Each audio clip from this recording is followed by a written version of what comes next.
all of. Just waiting to get the high sign from Carlos. Okay. Well, good morning, everybody. We're at the Government Services Building in Bunnell, Florida. This is the October 20th Flagler County Tourist Development Council meeting. And with that, if you'll stand, we'll do the pledge. I pledge allegiance to the flag of the United States of America and to the republic for which it stands, one nation, under God, indivisible, with liberty and justice for all. Just for a moment of silence, I always like to say we ask God to bless all the citizens of Flagler County, and especially all our men and women in the military around the world standing to watch to maintain our freedom. Here at home, our brave first responders, including police, firemen, emergency medical personnel, keep us safe, away from danger, and secure in our homes. We have a moment of silence.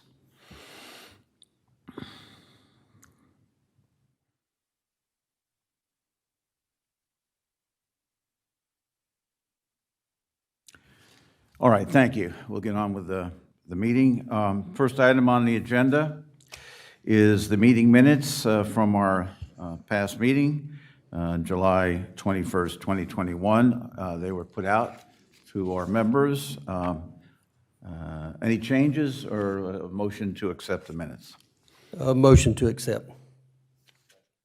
I have a motion and a second to accept the minutes as presented. All those in favor signify by saying aye. Aye. Aye. That passes. Our second item is our financial reports. So I guess, Amy, you're going to do that one? We're going to do a year-end recap for item 2 and 3. So you'll see that later on. Okay. Unless so you anyone wanna, has any questions. So we want to move right on to item 4? Yes, after we get the votes. Right, but, which votes? For items 2A and B. So if anyone has any questions. Okay, you're not going to actually But do we're going to give a report presentation later on. later on. Yes. So you're asking, we want to do a motion to approve items 2A and 2B? Yes, sir. Okay, Thank you. all right. So I'd ask them for a motion on our financial reports, which will be provided later in the meeting now, for item 2A, our revenue report. Motion, move to approve. Okay, do we have a second? Sure. Second. Okay, we have a motion and a second on item 2A, revenue report. All those in favor, and anybody from the public want to comment on that? Seeing none, all those in favor of approving item 2A, revenue report, signify by saying aye. Aye.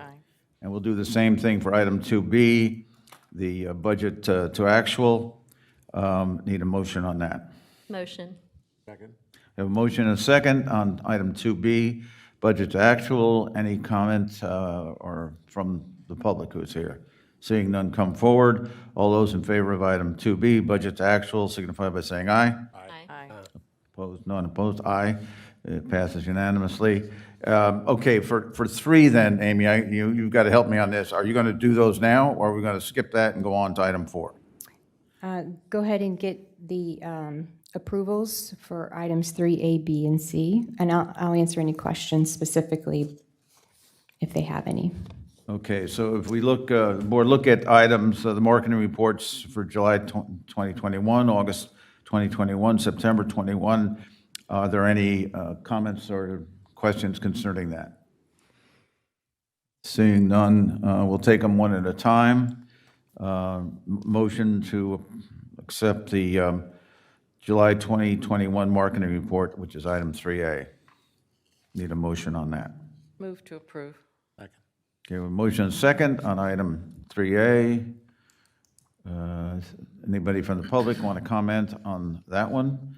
Seeing none arise, all those in favor of item 3A, July 2021 marketing report, signify by saying aye. Aye. Okay, we'll go on to the same on the August 2021 marketing report.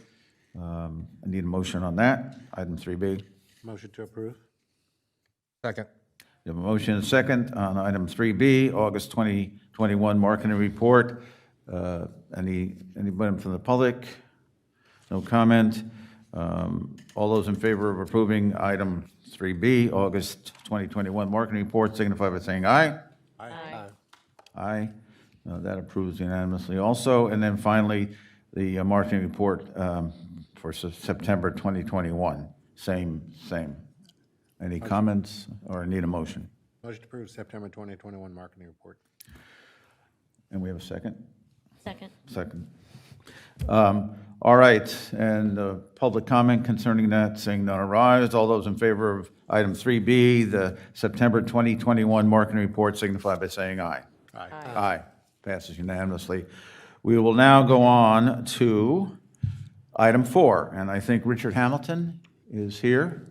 Did you want to do any introduction on that, Amy? Yes, thank you, All right. Commissioner. I'm going to just give a high-level overview, just to refresh your memory. When we met back in July, Deborah Naughton, who is the lead on this initiative, kind of gave an update because the first meeting between all the local arts, historical, and cultural groups met for the first time May 5th. And since then, they've had 9 meetings. And there have been 43 groups that have engaged with us that they want to be involved in some way, shape, or form. And what was the number on that? 43? 43 groups. Okay. And we have a 65 individuals in our email database from those groups. So we invite everyone to all the meetings, and an agenda sent out prior. But if they're unable to attend, everyone gets the recap in the minutes. And the biggest milestone, so in front of you, you see phase 1, everything they've accomplished by the deadline date that they were given. And the most exciting thing that's happened is the Articles of Incorporation that happened August 16th, 2021. So we're now in phase 2, and in phase 2, one of the big milestones is to get resolution from the Board of County Commissioners. So that will likely happen maybe end of November, beginning of December. So ideally, it'll happen before all of us meet again. So we just wanted to give you an update on what the accomplishments this group has done. Scott Spradley, a local attorney, offered his services, so he reviewed all the legal documents for the organization with filings with the state. And kind of what's on the pipeline is they've been working on like a brochure flyer. It's in its final edits where it talks about what they do, what help they need, and their vision and their mission, so they can start getting members. So with that, I'll introduce Richard Hamilton, who has worked tirelessly getting this group up and running, and he'll answer any questions and give you his update. Hi, good morning. Can you hear me? My name's Richard Hamilton. I think some of you know me from my long time with the Flagler Auditorium Board. I moved to Flagler County 20 years ago when I retired from ITT Corporation. And at that time, it was, I moved here for the peace and quiet and nature and everything. I didn't realize at that time what a great cultural number of organizations we had in the county. I thought I was going to have to go to Orlando and Jacksonville. I discovered the Flagler Auditorium and the great number of shows they put there. I discovered the Little Theatre, the Palm Coast Art League. And so I very quickly volunteered at the Flagler Auditorium. As you know, I've served as president, and I retired a couple of years ago from that job. And when I then heard that Amy had on her strategic plan to set up a cultural council for Flagler County, I volunteered to help her with advice and going forward, setting it up. And I'm really amazed that we had these 43 organizations all coming together. A lot of skepticism, I've got to say, about whether this is going to work. But throughout America, throughout the nation, communities have found that a vibrant cultural organization with all the different organizations getting together, working together, and promoting the community as a cultural community, not only serves the individual organizations, but it helps raise the awareness in the community. That's obviously why you put it on Amy's agenda to get there. But it's not just about bringing tourists in, it's about serving the community. And it's almost every county in Florida has a cultural council, an umbrella organization. Some of you know that. I believe you're very familiar with St. John's Cultural Council. We're nowhere near that size and that effort, but it's high time that Flagler County had that same sort of umbrella organization, serving all the organizations, not replacing them, not doing the job they do. They're all very, very capable and interesting organizations. But there is money out there, there are things out there that can be done to help these organizations and help promote the community. So I was happy to offer my services, and I'm very happy that 4 other very experienced individuals stepped up to set up an incorporating board. We have Ed Sharkovich here in the audience, who's not only a very skilled photographer, but president of the Flagler County Historical Society. Sandra Sepetowski, the president of the Flagler Auditorium, stepped up as our treasurer. Michelle Woods of the African American Cultural Association, with a long background in design and architecture, is on our incorporating board. And Elaine Studnicki, who's co-historian of Palm Coast, as well as a retired director of technology. 5 of us together bring experience. We're sort of all a little bit long in the tooth, but we bring that experience of running organizations. And so we were very happy to work with Amy to set up this organization and get it to the point that we actually have an existing organization. There is a whole lot of work that still needs to get done. We do hope that we will start expanding the board, bring in some more creative people, outreach to the business community, the educational community, the medical community, which is now very important here in Flagler County, because all of those recognize the benefits of culture, heritage, and arts in fulfilling their missions too. So I've started that outreach. We're still working on the brochure and finalizing the list of things that we intend to do. But that's where we are, and you've got there a whole list of things that we need to do in phase 2 and phase 3. But we're up, we're going, and we're really grateful for the support that Amy and Deborah and the staff and you all are giving to this. We have a bank account, it's got $100 in it. That's all we have. So we're not going to be handing out major grants or things to anybody. The state takes its time to grind through and getting that. But we're there, and I'm willing to offer any questions or answers that you have for us. Richard, thank you very much for taking this task on, and all those who are volunteering and want to make this happen fully. I do remember that the good old Board of County Commissioners back a few years back, in the strategic plan, the last time we did it, we did add that some type of arts organization, umbrella organization for the county would be a good thing to do. And it's not easy, I know, because you have people with different interests and so forth, but everybody should be happy that we're trying to pull it together and make sure we're effective in how we treat the arts in the county. So with that, if any additional questions or comments? I just have a comment. As you know, I was a member of the board for the Cultural Council in St. Johns County for several years, and I was ecstatic to see that it was going to get started down here in Flagler. It was a tremendous economic driver, not only for the economy, but also, as you would address, just for the cultural benefits itself throughout the community. And the Cultural Council was a very, very large component of the Tourist Development Council because we had 3 different entities, and the Cultural Council was one of the major players on the Tourist Development Council. And there were grants, of course, just as you're setting up right now for the different members in the community. And one of the things that we did, which I'm sure you're going to head for too, is open up a membership. I can't even remember what it was, but it was to the general public to be members of the Cultural Council, which also helped to raise and generate funds for the Cultural Council itself.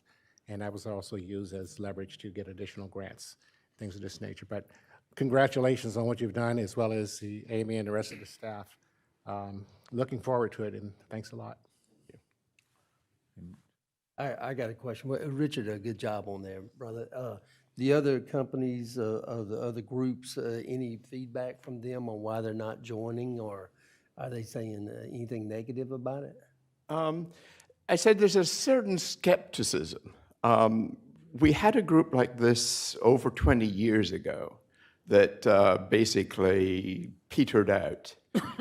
And we're sort of reaching out and looking at the things. One of the things I believe we have to do is make sure people understand we are not replacing any organization. We are here to help strengthen them, help draw on their experience and reach out. We have monthly meetings. They're all open. We send out, the minutes, so people are involved. But right now, they're waiting to see something happen. The first 3 months are very much in the nuts and bolts of setting up an organization and getting it run. It's not exciting to a lot of people, so we will be doing that outreach now that once we have a brochure that we can show them, once we have some programs that we can say this is what we're going to do. But we will be meeting, I intend to have meetings with the superintendent of schools, with some of our medical people, and with those organizations too.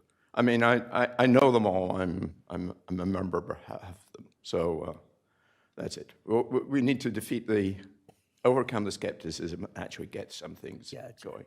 Perfect. Okay. Thank you. Pam? Richard, I'd just like to say thank you for your endeavor, and you thought you were going to be retired? Wrong.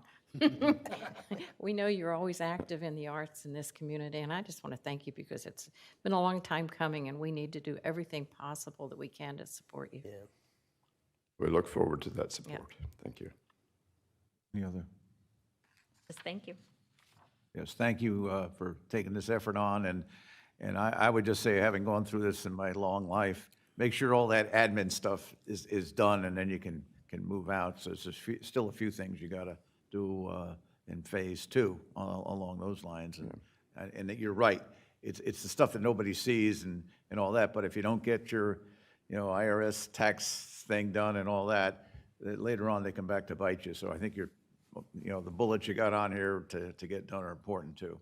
I have zero artistic ability, but I'm pretty good in administration. Well, thank you very much. Thank you. Thank you.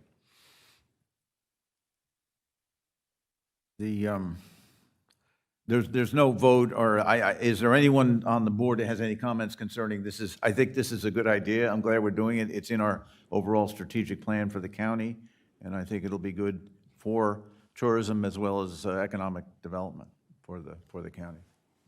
Okay. The next item is Shelley Edmondson with the tax development tax update. So if you please come forward.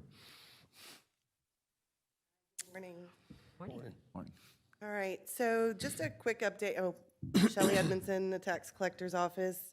I just wanted to give a quick update. The last few times I've been here, we've talked about how many accounts we have. Thought it was interesting to break it down for you guys, what types of accounts we have. This is your money and how it comes in. So as of yesterday, we have 1,191 accounts, active accounts. Of that, 350 are single-family homes, 29 are partial houses, so like an Airbnb, somebody renting one room. We have 15 duplexes, 745 condos or townhouses, 9 campgrounds, 5 bed and breakfast, 17 hotels, motels, that includes the chains and the mom and pops, and then 21 miscellaneous type accounts. They vary and range. So I thought that was important to break it down for you guys, where this money is actually coming from. The good news is, and I think Amy will talk about it later, we collected $3.6 million this past year. So that was well over $1 million from the previous year. I believe it was record-setting, if I'm not mistaken. Thought it was interesting to see that of that, only $26,000 of that was based on penalties, another $1,400 in interest. So I thought that was pretty interesting. Also wanted to make mention that recently we've done some enforcement actions on some folks. We went and posted these tacky orange signs. People didn't like it. They took them down. We went back and we put them back up until they reached out to us. That effort did render an extra $52,000 in collections. It was a total of 8 properties that were affected. Also want to make mention that we recently signed a contract with a company called Granicus. They're formerly known as Host Compliance. We did use them in the first year. We've been doing this for about 3 years now. This is a third-party vendor that helps locate renters that haven't registered with our office. So when they go out on the internet and they rent, this company scours the internet, finds them, and lets us know who they are so we can reach out to them and get them compliant. I thought this was just a fun little slide just to kind of really show what that 5% means and how you guys have opted to spread the money out. So for every 3 pennies, it goes to your promotions, 1 penny to the beach, and 1 penny to the capital projects. I thought this was a great graphic. Ms. Johnston loves line graphs. Yeah. So she wanted this included. That black line, as you can see, that was our COVID where we bottomed out. But that green line up top, that was this past year. So you can see the trends have remained the same, but we did very well last year. A very good comeback.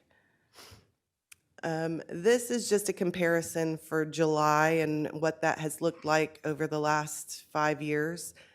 Again, you can really see 2021 has been our best year yet. So July, August, similar, and September, tremendous. So this is our Florida Tourist Development Tax Association. The last time I was here, we talked about we were going to be representing Flagler County at the association. Amy and her team provided us with some goodies for our goodie bags. Wanted to tell you a little bit about that association. We are required to go to this association per our interlocal agreement that if we're going to do the collections, we have to stay educated about all the laws and the changes and things like that, and how to do the collections properly. So this association is real. It is a statewide organization of like-minded professionals that all get together annually. Next. So when we had it, one back. So when we had it this past year, our county attorney, Al Hadid, I asked him to join us, and he graciously accepted. He did give us a legislative update. Al is one of the best in the state. So the association was very grateful to have him. He did an excellent job. And the last slide is, I was elected as the president. So for this coming year, I'm the president of the statewide association. So Ms. Johnston is really grateful for us to be on the board and the other girls in the office. So we're excited about it. And I look forward to your all support while I'm president.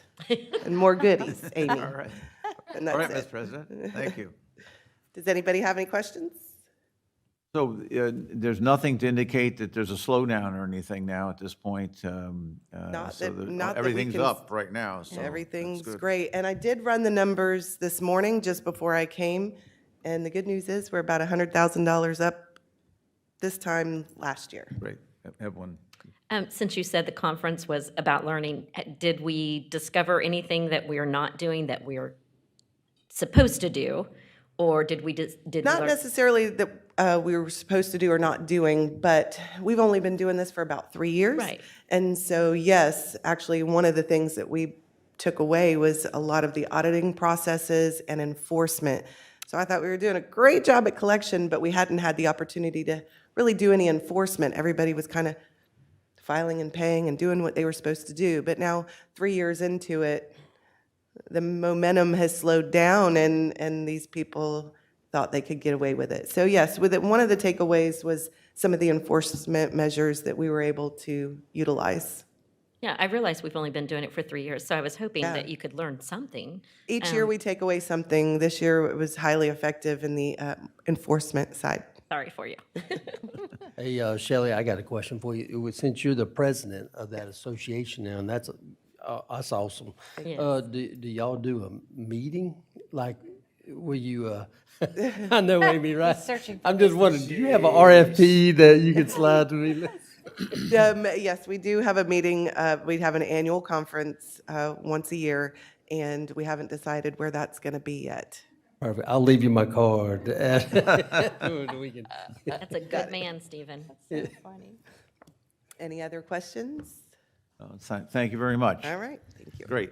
It's great to hear the updates, especially when they're all going up. Amy?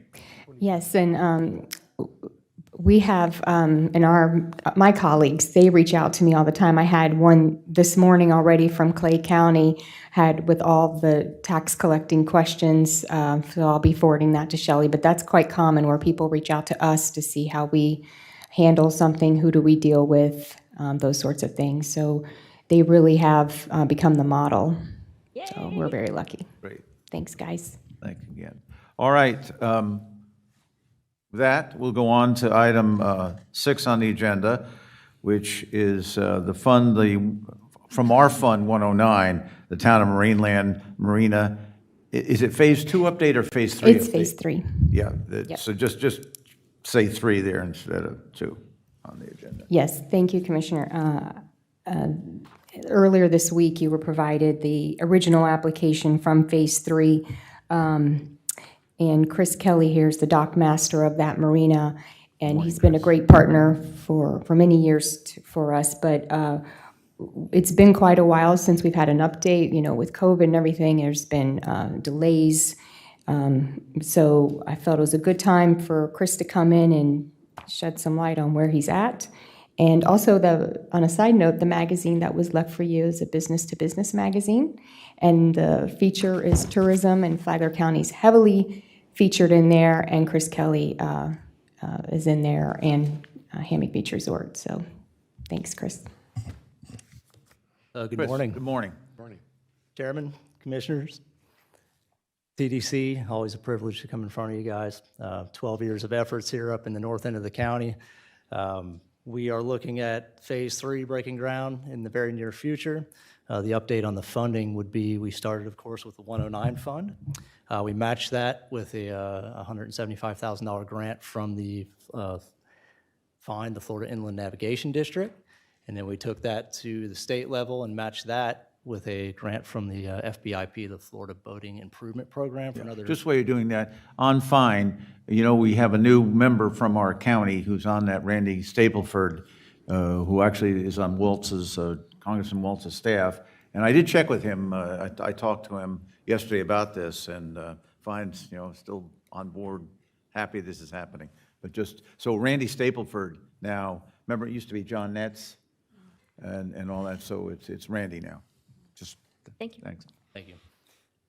So after FBIP, we went ahead and went to the federal level and asked for another $630,000 from the Boater Infrastructure Grant Program, the big program, and we were successful in getting those grants. So we are very close. We are in the twos and throes of working through the state FWC and the scope of work for the finality of the project, and we should be going to bid very soon. Just want to thank you again for your continued support, and I'm here to answer any questions.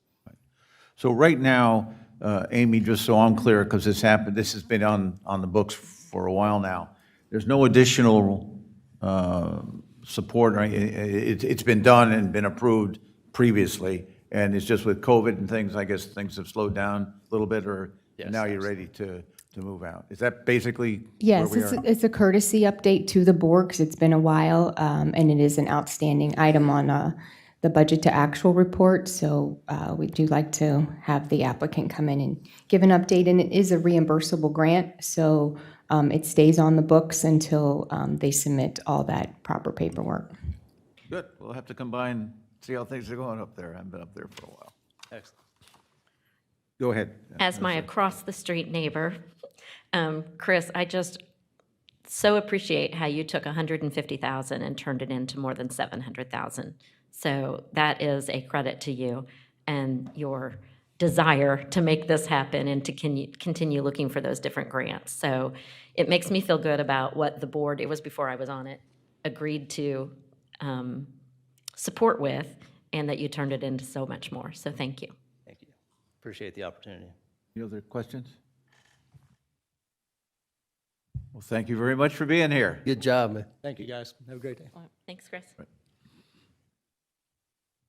All right.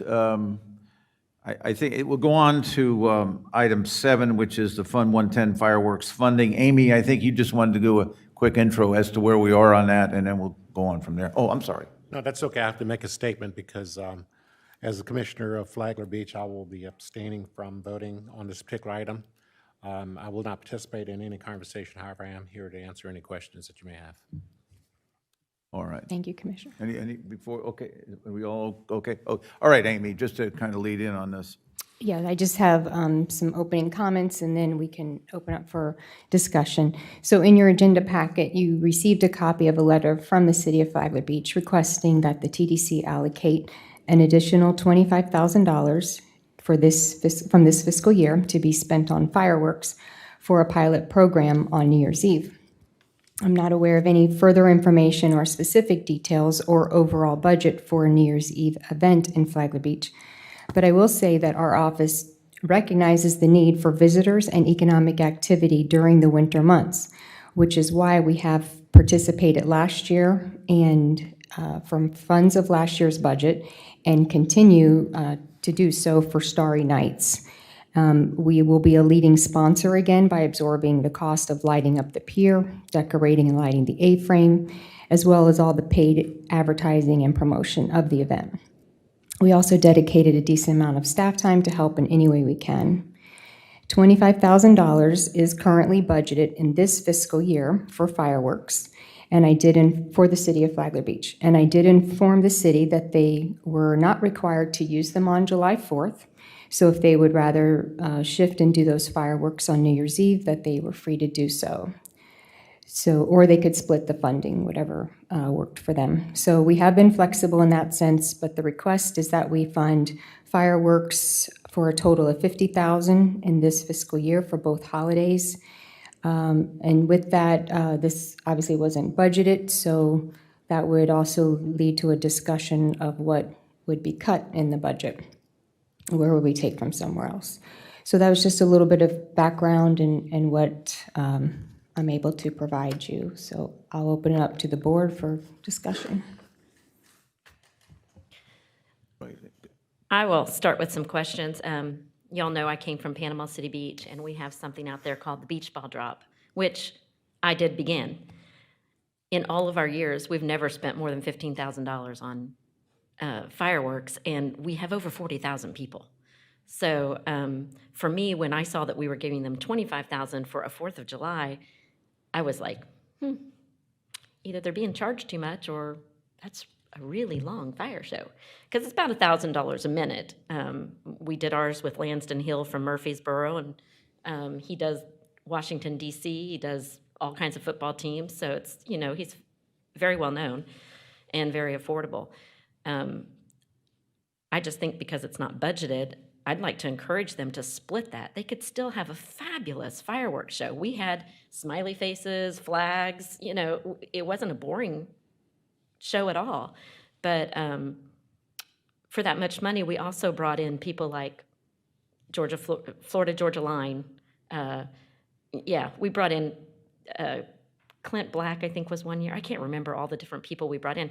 But it was not just a fireworks show, it was an event. So that's what I would like to find more about is, are they doing an event that will also help draw people in? Because I personally don't think fireworks draw people in. For us, it was just, it's midnight, here it is, you know. And we still had concerts going on even after the fireworks to keep people there. We made sure all of our shops at Pier Park were open through the entire event. They didn't get to close at 5, they didn't get to close at 8, they didn't get to close, you know, they had to stay open. So I can see where money is needed if there's an event, but other than that, I think they could split it and still have 2 wonderful fireworks shows. It's my opinion. Did you guys do that until midnight, or midnight was the actual ball drop? No, we actually had 2 ball drops, 2 fireworks with $15,000. We did an 8:30 ball drop, which were blow-up balls that we had strung between the main corridor of the shops, and it's like midnight in Brazil or something like that at 8:30. So that was for the kids. And we had 10,000 blow-up beach balls that fell, and my husband, brother, dad, everybody in my family pulled strings to make it happen. So, you know, then at midnight was when the actual beach ball dropped. So we had concerts between, we had shops open, we had vendors that had games. So, I mean, but even with that, we only spent, to this day, we still, the budget for fireworks is $15,000. It's never gone up. It started at 10, went to 15.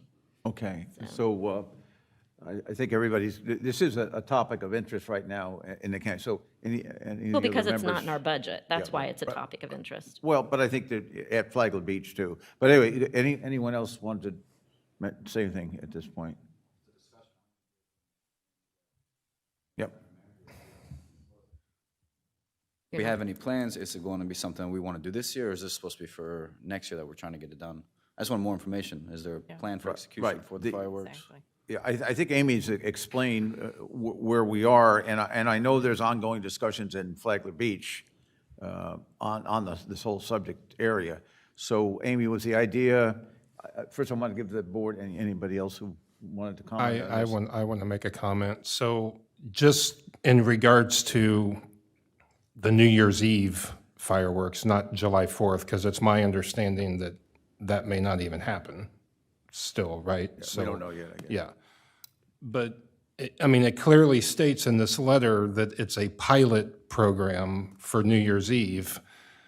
So we're going to drop $25,000 for a pilot program?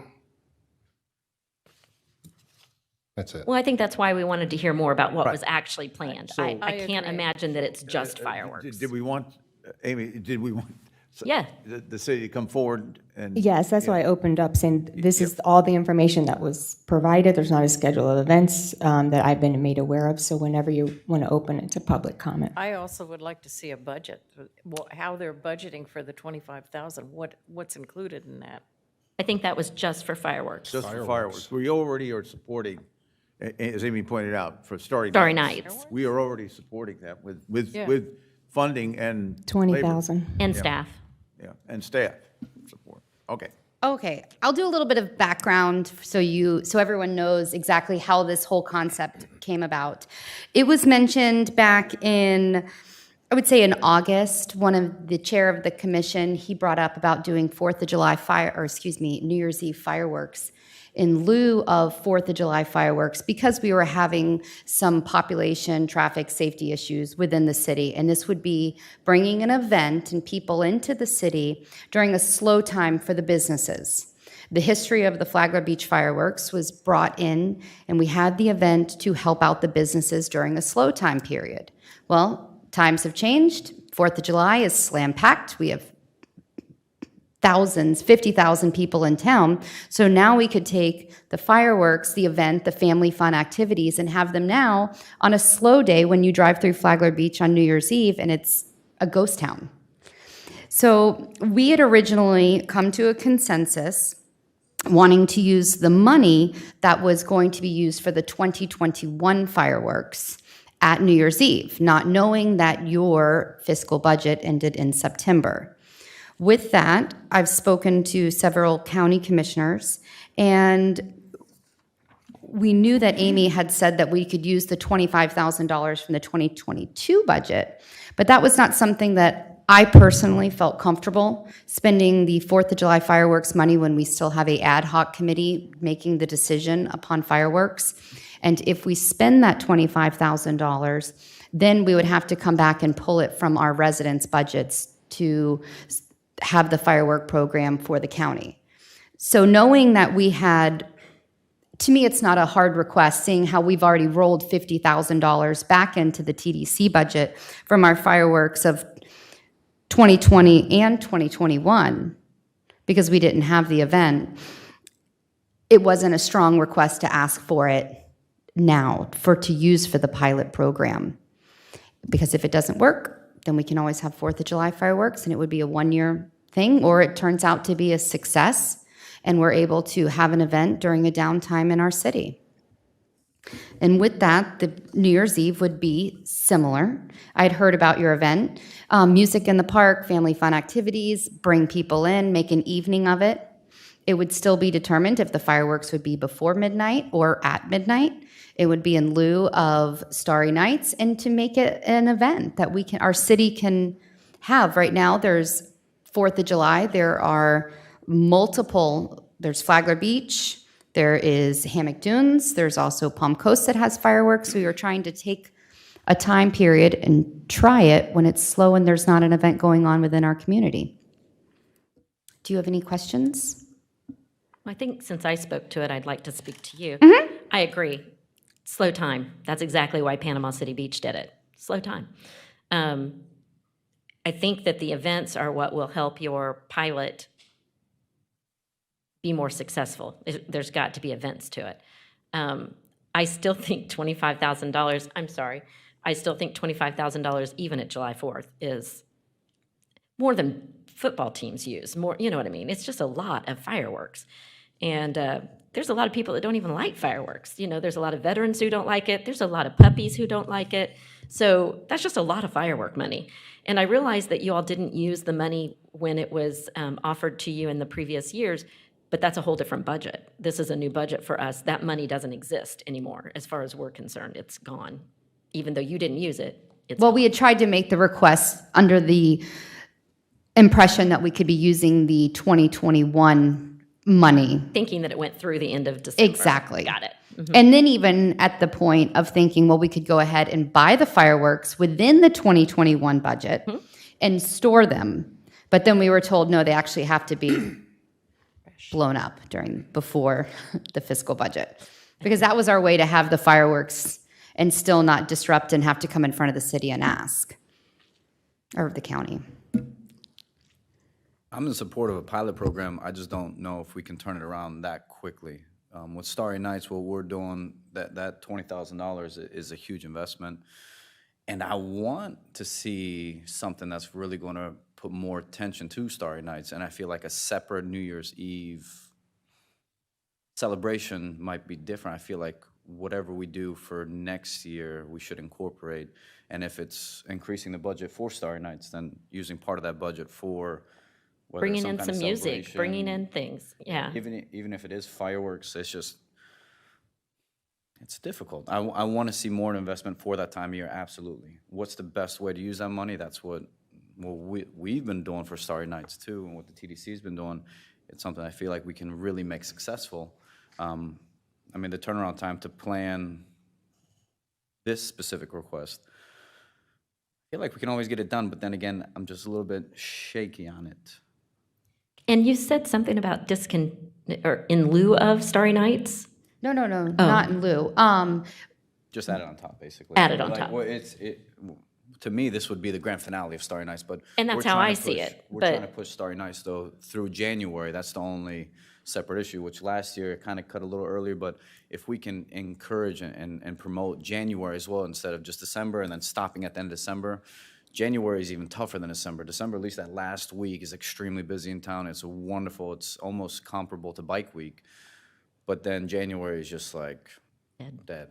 And I would like to see either some kind of investment over those 4 weeks in January, even if it is every week doing something. I just don't know if the grand finale is, I don't want it to stop, basically. But I feel like the idea is there, and to do something for New Year's Eve should be done.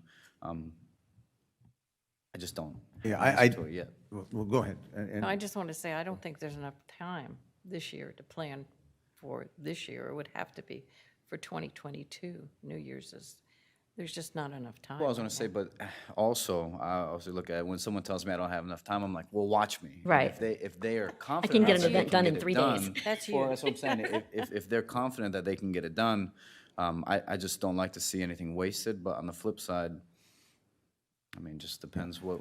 No, we started this process in August, and now we're sitting here at October 20th. I mean, we're just trying to get the funding to do this. We do work with Surf 93 Radio, and they are our main contact with First Fridays, so we already have a vendor in place that we could have something in the park, but at least, we put a consensus out to our commission in August, and we're still now just trying to get the funds for this. Let me ask you this. I really love Starry Nights, and I love the fact that it's over several and not just one night. You said that you partner with Surf 93. I used a radio station, as well as some of my own contacts, to bring in the bands for the weekends and stuff. And I think that's how you could enhance Starry Nights, is to bring in, I got Florida Georgia Line, You Guys Will Die, for $1,000. Don't hate me, Florida Georgia Line. But it was, they were just starting out, and they were my after firework band. They were fabulous. They kept people in my park till 3 a.m.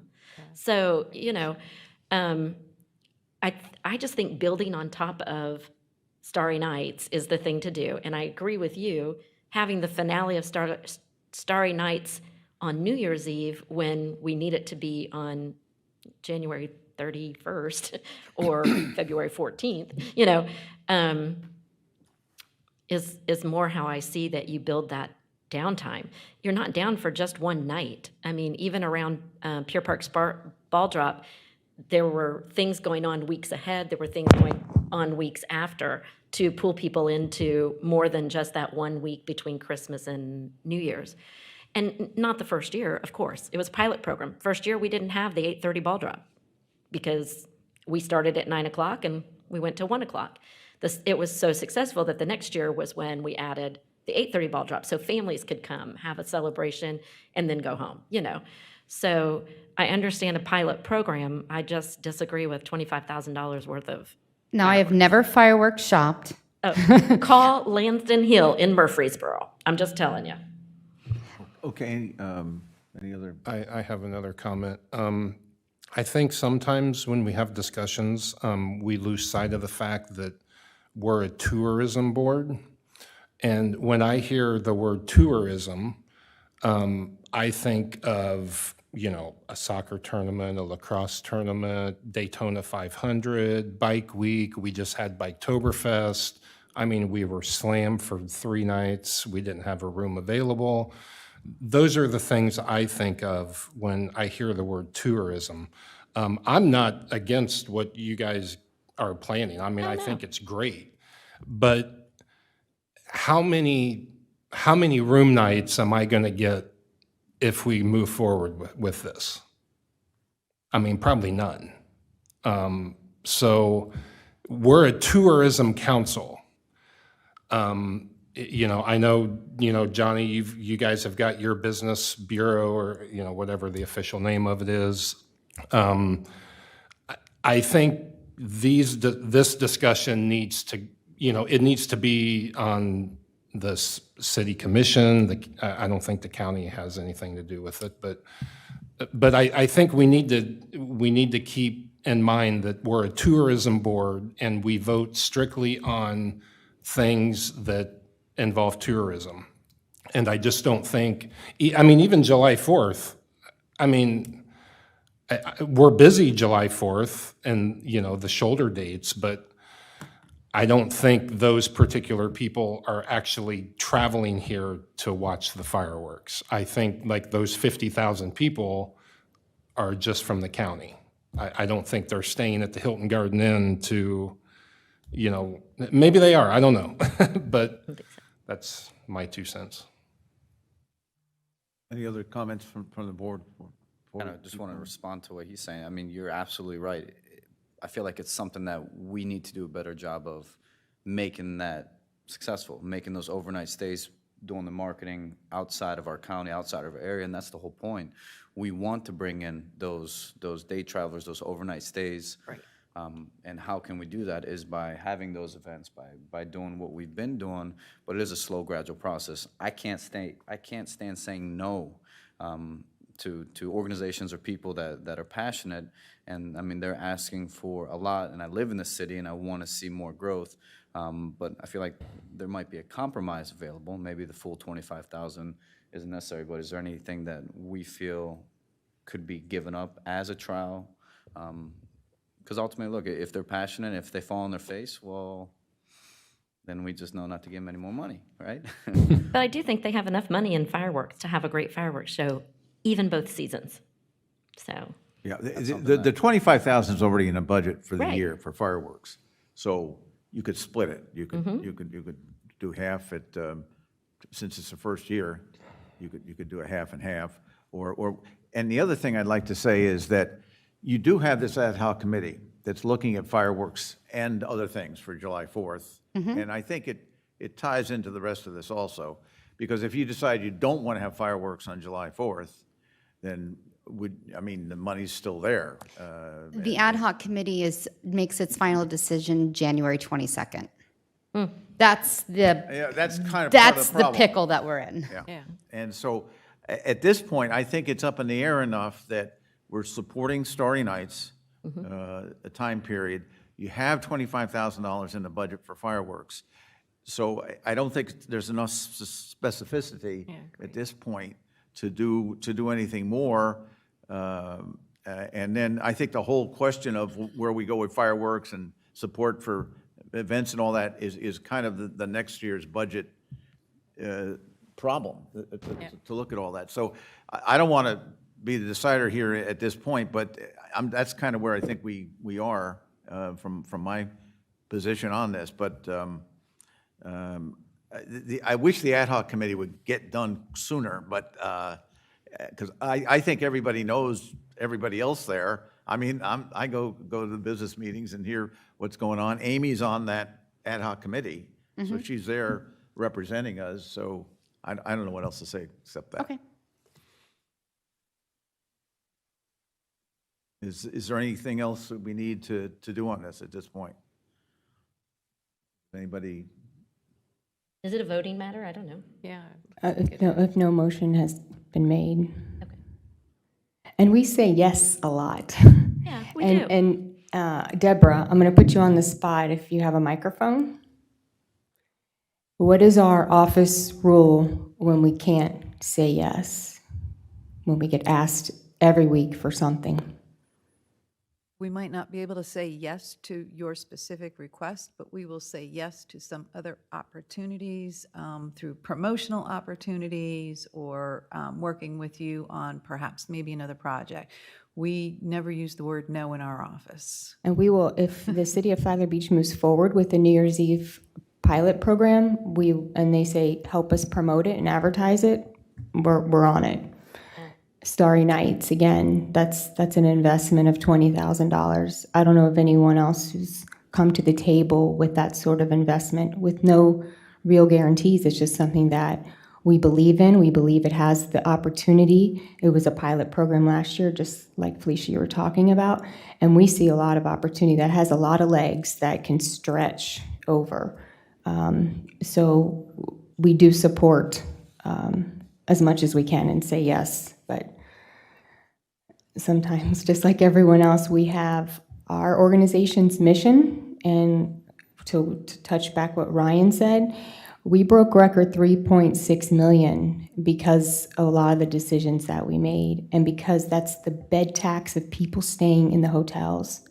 So if we don't have people staying in hotels, if we do too many of these types of initiatives, we're not going to have money to help anyone out anymore. So we're staying the course, and we'll continue to support, like I said, advertise, promote, all for free. All right, thank you. That's our form of yes. So if, instead of making a motion can we table and revisit maybe early first quarter, or something like that, after we get through this? Well, Well, my I problem think- with that, John, is, Motion, like you just say, motion to. my problem with that is just the ad hoc, that's what I wanted to find out. The ad hoc group is not going to make a decision, even on fireworks, for this coming year until January. Oh, okay. And, Yeah, that's right. so it's hard to say anything today. Well, and to table it just doesn't give them New Year's Eve anyway. Yeah, So, So I mean, I don't think we need to table it at this point. no motion is it's just a there. no motion. Amy's on the ad hoc group, and will let us know if there's anything urgent comes up that we need to support. I would like to hear what it's going to cost for fireworks in general, because then we can work with the city outside of the tourism group to make it happen regardless, because I guarantee we've been doing good at raising money in Flagler Beach. Yeah, I We mean, get Carla there's Klein out some there money one more there. time. Again, there's $25,000 for fireworks in this fiscal year.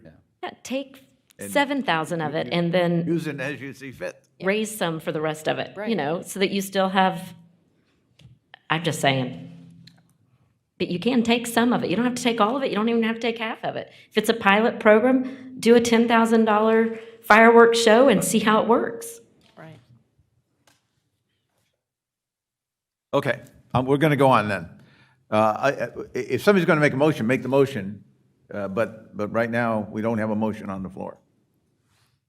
So I'm going to go on. Item 8 is the 110 discretionary event funding request, and this concerns, well, I'll let, is there someone here going to speak to this, or Amy, you're going to speak to it? We still have 7B.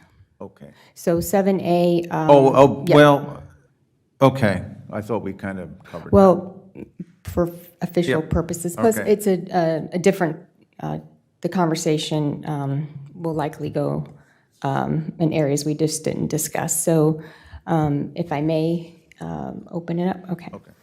So naturally, the item that was just before you in some ways prompted an overall discussion and questions regarding the TDC's role in funding fireworks.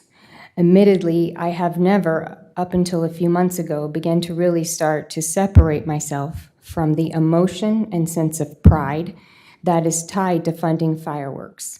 And for the first time, looked at it without that emotion and more from the business side of things, and also our organization's purpose, mission, and responsibility. So we started our analysis by pulling all the history of funding fireworks, and this is what the staff was able to gather. From 2006 to present, a total of $555,000, over $500,000 from the TDC between the two cities has been invested into fireworks on the 4th of July. Once I saw that number, and again, removing personal emotion and attachments, I felt it was my obligation to bring this before you so we can have a productive and factual dialogue. Because if back in 2006 we were tasked with bringing visitors on July 4th, then our work here is done. And to keep doing something because it's status quo or just because we've always done it is a poor operating state of mind to have, in my opinion.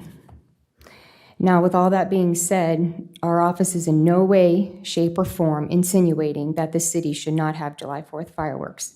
That is a resident municipality decision for what's best for them. But from what I'm hearing and reading online in the comments, the sentiment is from the residents is more along the lines of they want July 4th fireworks, both cities. They just don't want the additional crowds and traffic, which is understandable. They're frustrated.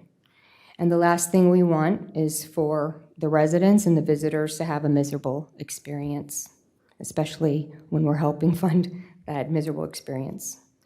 If the cities tell us, hey, we still want you to promote and advertise and bring people here on July 4th, we'd be happy to do so. We want it to be a win-win for both entities, but the path we've been on for probably over a decade now needs to be addressed. So $45,000 per year is something that I feel it's time that, since 2006, I don't even know if we've done anything that long, is to look at how can we now reinvest that money into, again, getting a better return on investment. Is it something towards the local arts agency so that we can get something off the ground there? And, in your marketing packet, you will see that arts and culture is in the top 5 interests that people want more information about. And that's just something, in my head, I'm thinking, well, the question may come up, well, what would you do with it? Well, we have a lot of time to think about it. But that was one of the first things that came to mind, that we have not yet fully tapped into that. And that's just kind of my position. And when I pulled all this up, it put a little bit of a knot in my stomach, $500,000. So, and fireworks that last 20 minutes. It's just kind of along the lines of what Ryan was saying. I'm not sure if the TDC wants to be in the firework business. So with that said. It is a discussion we're having now about the future, not the Correct. past. $25,000 is there. Yeah, fiscal year. 25,000 for the city of Flagler Beach, and then 20,000 for the city of Palm Coast. That's 45,000 a year in our budget. So if the TDC wants me to continue when we start doing fiscal year 23, then I will. If they feel they want to look at investing in other projects and programs, we'll do that as well, and maybe just take the business of fireworks on a case-by-case basis or something. That's just my overarching thoughts. I think when it's time for budget, it's just something we need to consider. I agree. I mean, I thank you for the information, and yep, it's a big number, but it's also over a lot of years. So, but definitely, it's something we need to look at when we start our budget talks, our workshops.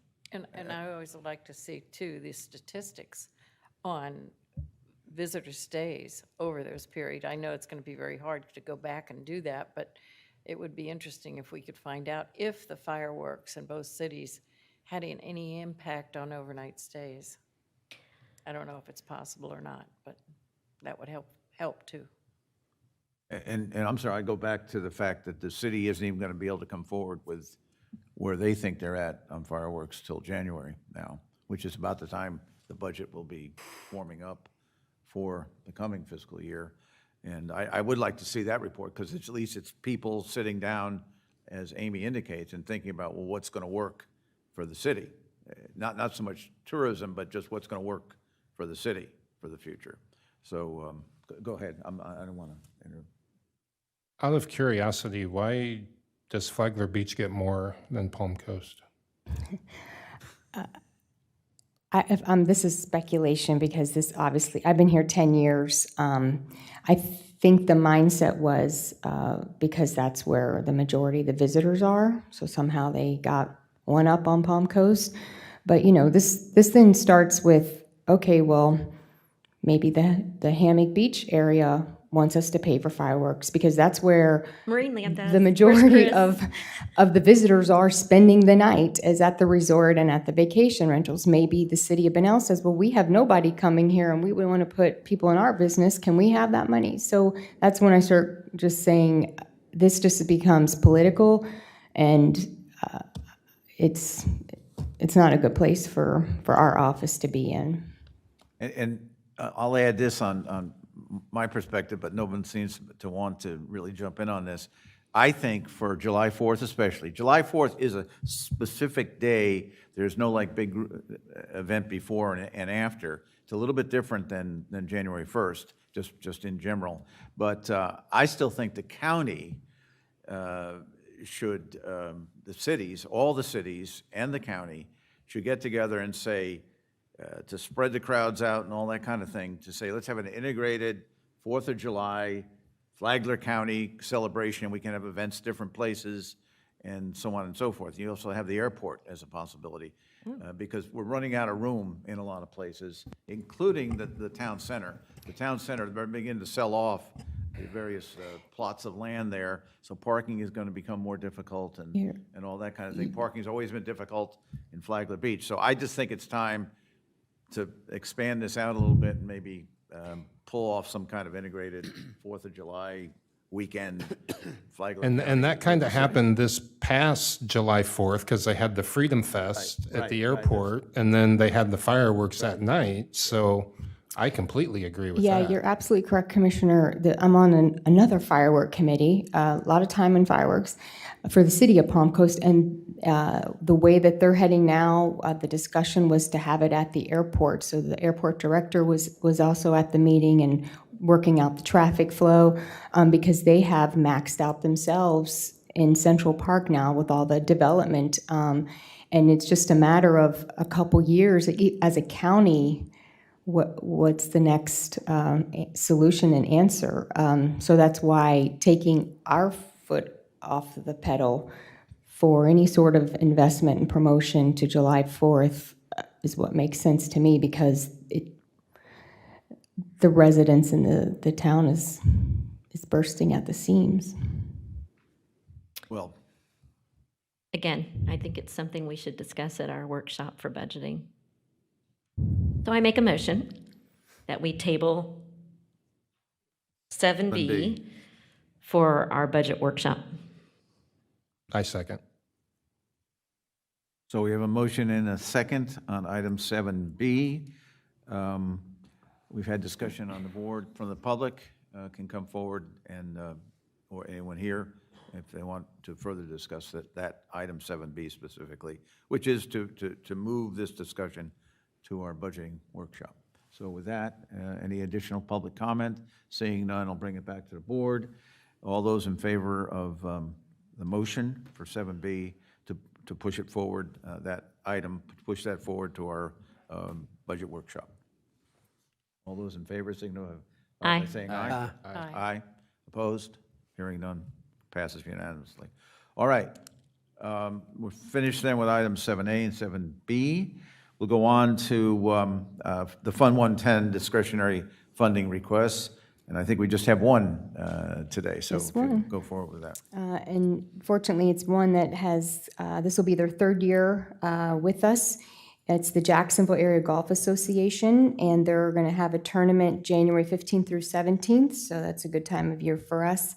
It's made up of members who are other golf clubs and facilities in Northeast Florida. So they're having their tournament. They bring around 200 people, get close to about 400 room nights, and they've been a great partner with getting us everything that we need as far, especially post-event. They provide us photos and a recap, and here's what worked, and here's what we're gonna do differently next year. And so for the past 2 years, we have helped support and sponsor their awards banquet. And this year, they're asking us to help with some budget relief again. This year, they're asking for $3,000, mainly because of costs have risen for them. But they are still out at the Hammock Beach Resort, and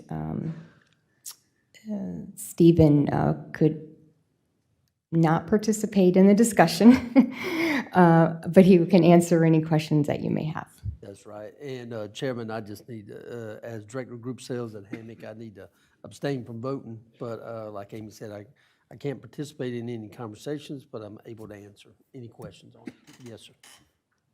So this is a proven event that has happened two times previously. This will be the third. Yes.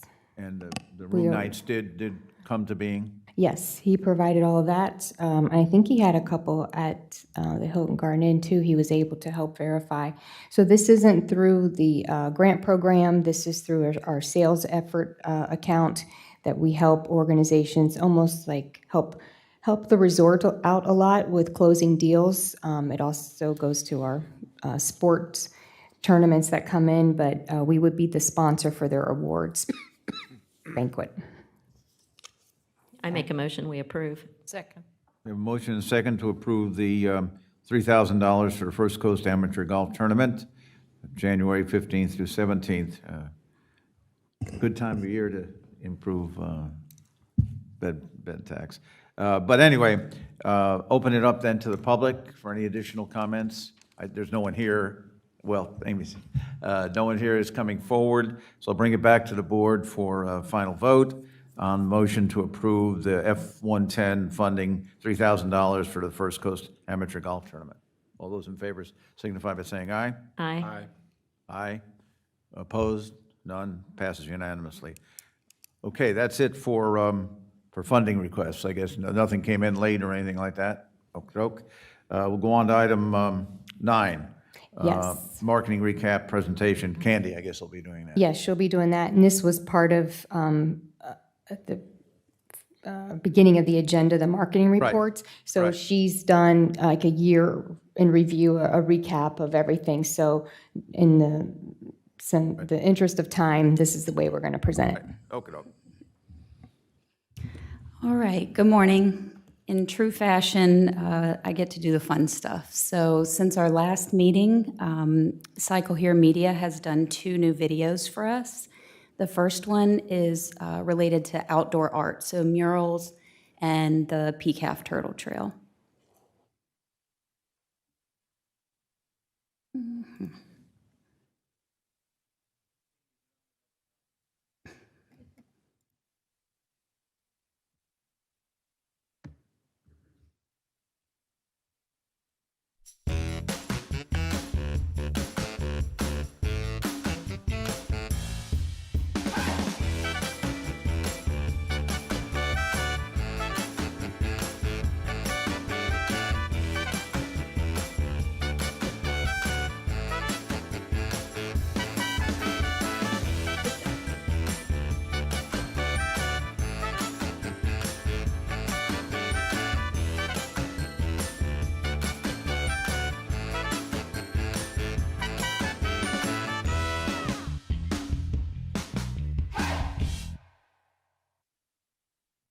So in that video, we wanted to show that we don't just have random murals around the city of Flagler Beach. They're all related to businesses, so you can stop in, grab a bite to eat, or get an ice cream, and then take your picture with a beautiful mural.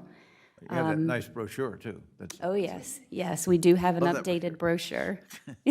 Candy, can you get sign ordinances changed so that we can have murals on our big ugly building that's in Marineland? That would be wonderful. Yeah. The second one is the A1a Road Trip. So the last meeting, I believe we shared with you the A1a virtual road trip blog that we did. It had a road map in it. And so we kind of mirrored that in the video, and this one's really fun as well. Ready, set, road trip. One of the most scenic stretches of Florida coastline also happens to serve up some major road tripping fun in funky Flagler Beach. And it's all a part of A1a scenic and historic coastal byway. Come on, we're gonna show you. Stop 1 is a turtly amazing experience. At the Sea Turtle Hospital at Whitney Laboratory, you can visit sea turtles on the mend and learn about the research and rehabilitation of these cool creatures. Love it. We're turtle twins. Stop 2. Take a kayaking adventure through one of Florida's most pristine coastal estuaries and learn about amazing wildlife with ripple effect eco-tours. Marineland Dolphin Adventure, where you can see bottlenose dolphins up close and even interact with them through unique educational programs. The River to Sea Preserve is Stop 4, and a great place to stretch your legs and hike from the gorgeous Atlantic coastline through a wooded trail to the Matanzas River. Stop 5 has seriously striking scenery. Washington Oaks Garden State Park is home to crazy cool ancient coquina rocks on its eastern side of A1a, and towering live oaks and manicured gardens on the west side. Valaker Gallery, you gotta see this. Stop 6 serves up whimsical sculptures inspired by nature at the Valaker Gallery. You can visit a number of unique galleries along this artistic stretch of A1a. Stop 7, Bing's Landing, is a great place to launch a boat or canoe. There's a fishing pier, picnic, and playground area. and an archaeological dig. There's also a great place for lunch called Captain's Barbecue. I dig the pulled pork sandwich. The Malacompra Greenway Trail just across the street is Stop 8. This series of cycling trails range from leisurely to challenging through picturesque forests and swamps with coquina rock formations unique to the area. Stop 9 is a bucket list experience for sure. Riding horseback through the sand and surf. Equestrian Adventures of Florida creates memorable trips for riders looking to soak up the scenery in a unique way. Stop 10, picturesque and dog-friendly Barn Park. It's also a popular spot with shore fishermen and bird watchers. Create your own souvenir at Stop 11. Down-to-Earth Pottery offers relaxing pottery classes and creative jewelry workshops with an inspiring ocean view. Stop 12 boasts a fun twist. How about a refreshing wine slushie? Flagler Beachfront Winery also serves up classic wines and delicious charcuterie with an ocean breeze. Stop 13. Flagler Beach itself is a friendly beach town with stunning ocean views, great surfing, and a fun mix of restaurants and boutique shopping. That's so cute. Stop 14 is the perfect place for pampering yourself. The oceanfront Golden Magnolia Resort is a great getaway for a little R&R. Cool off in the pool or book specialty treatments in the spa. Stop 15 is a great place to spend a few days. At Gamble Rogers Memorial State Recreation Area, you can pull your camper straight up to the view. Relax and enjoy. Have fun on your A1a road trip and adventure. See you on the road.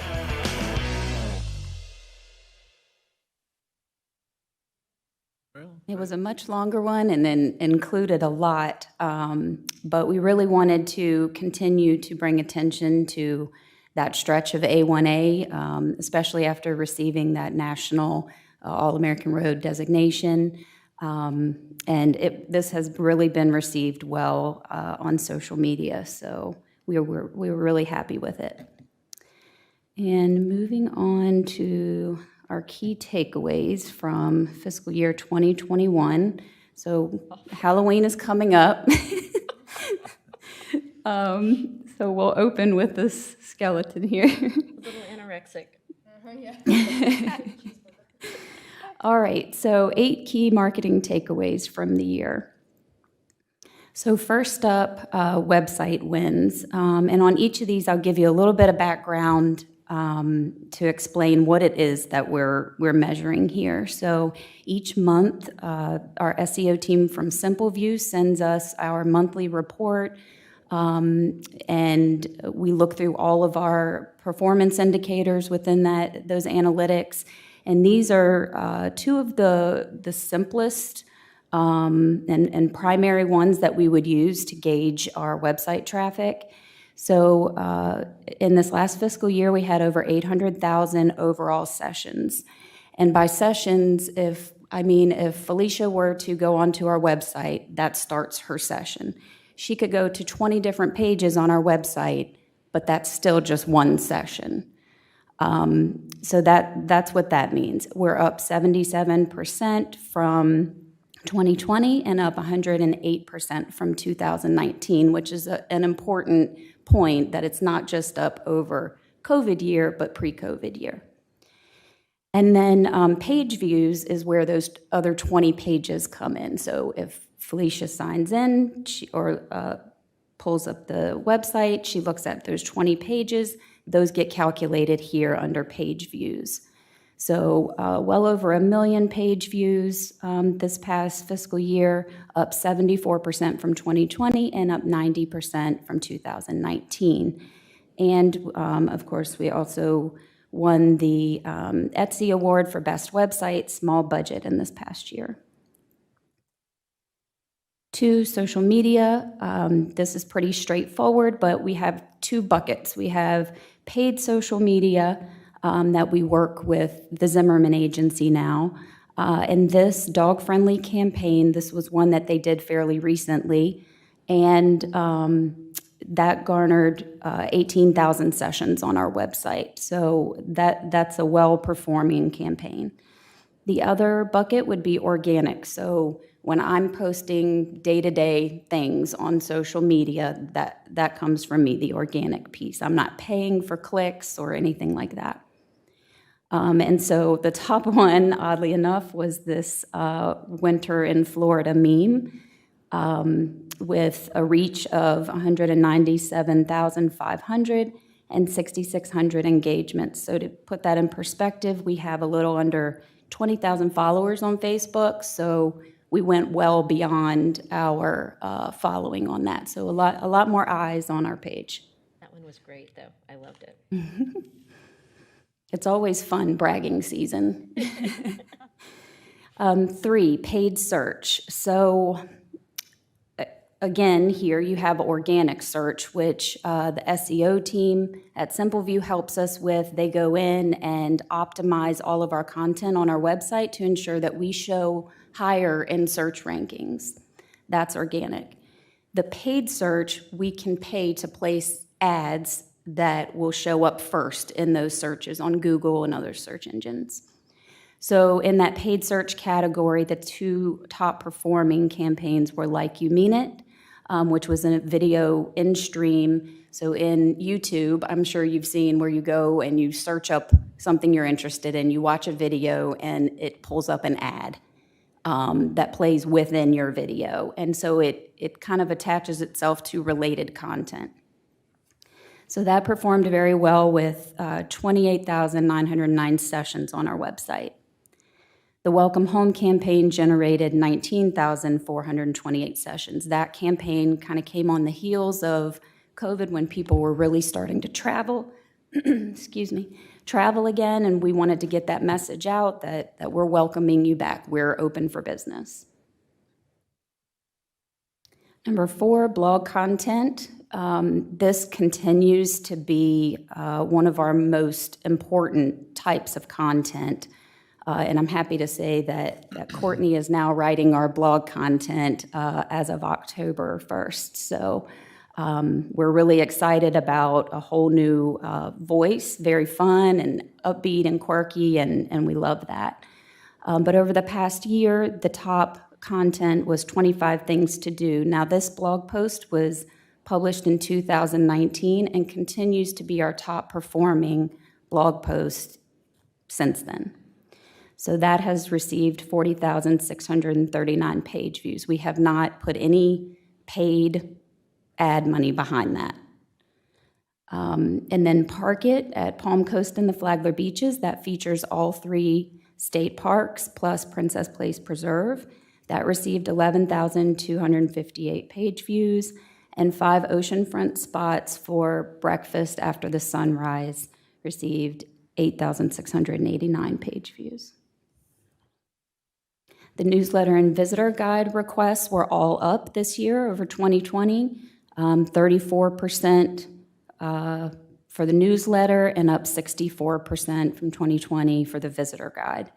And you know, these are numbers that we are always looking to improve on because the newsletter is packed with valuable information for visitors to help them plan their vacation. We talk about our partners that they may not otherwise be aware of. So we love to get that newsletter to them, and then the visitor guide is one that we feel is a closer. So if they're on the fence between us and another destination and they receive that visitor guide, we feel like we can seal the deal with that. Partner referrals. This is one that I am most excited about because this is where we're sending visitors to our website directly to partner websites. So the listing details, they're linked all throughout the website, social media, the newsletter. If we want to send someone, if we're doing a blog post about experiences, bucket list experiences, and we say swimming with dolphins is a great experience, check out Marineland. It links them to this partner page, and within that page, they can then click on that website button that takes them to marineland.net. So to me, that shows that visitors who are clicking on this are serious about moving forward with their vacation planning. And then event detail, so let me circle back there. So 49,876, and that's up 85% from 2020. That's a huge increase. And then event details, same thing. If the auditorium is having an event, and we put that on our events calendar and someone pulls that up, they can then click on that event website. And so we have sent 6,913 referrals to those event websites. That's up 106% from 2020. Partner support, you're all aware of the Pledge to Prevent campaign. And with that, we promised lots of free advertising to the partners who participated. So from July 2020 through the end of the year, we ran radio and print ads, so Flagler Broadcasting, Palm Coast Observer. We did editorials in the Palm Coast Observer. We had a landing page on our website that listed every business that participated, promo video to explain the campaign, digital, social media ads, the whole shebang. Number 8, marketing support for signature events. Palm Coast Songwriters Festival, we believe has a lot of potential, and we want to invest in that. So this past year, we helped them out with marketing, with digital ads, social ads, print ads in the Songwriters magazine. We hired professional photographer and videographer to come and capture moments from the event. And we had a landing page on our website with all of their event information. And the same with Starry Nights. But for them, we also did social media management, print materials, 3D Starry Nights glasses. So really investing in our partners and events that we believe can bring in visitors and be successful. Yep, that's it. Thank you. Good, I like that. I like the watermelon. I like the So proud. watermelon. You bet it. Great. Thank you. Great job. So, Item 9. Or 10. yeah, it's time for 10, and I think that's yours. Yes, thank you. We're so wrapped up and captivated by Oh, Candy's. those are great. Those Yeah, videos it are is. great. Wonderful job. Yeah. She's a young Jedi that has been taught well. Seriously, I'm so proud of her. Just listening to her, because when she first started, she's like, "Don't make me ever speak in front of anyone in the microphone." And now look at her. So with that, she is Candy's happy with me because we have finally hired someone to help Candy out.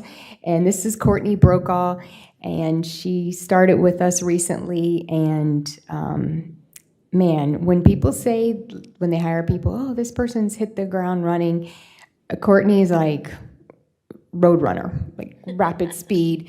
We had a training plan breakdown for her. Okay, this is, for the first 30 days, this is what we're going to have her do. And then the next 30 days, and she just was like blowing smoke through those training initiatives. So I'm very happy to have her here, and I'll let her just take a minute and give you a quick introduction of some of her background. And some of you have already met her, but go ahead, Courtney.